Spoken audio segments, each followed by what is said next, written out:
Le Conseil national des droits de l'homme organise ce débat aujourd'hui,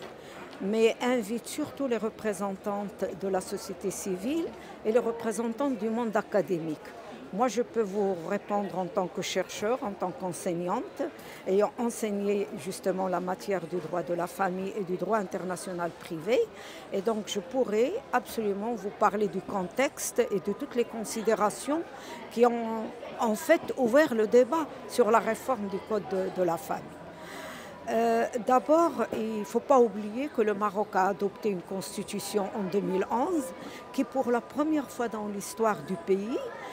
consacre le principe de l'égalité homme-femme dans tous les droits, y compris les droits civils. C'est l'article 19, consacre également le principe de la non-discrimination fondée sur le sexe et retient le sexe comme premier critère de discrimination et consacre également, et ce qui est très important, la primauté de la norme internationale sur la norme interne.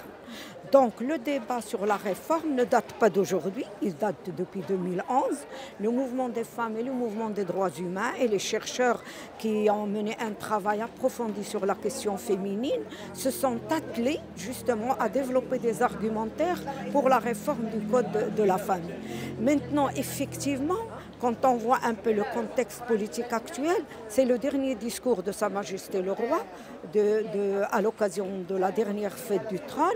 qui a reconnu lui-même que le Code de la famille, au niveau de son application, a montré ses limites, ses insuffisances, voire même ses contradictions.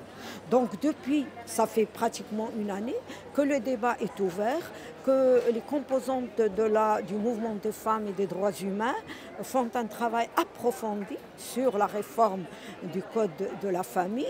et bien sûr proposent différentes pistes pour justement aborder cette réforme du Code de la famille.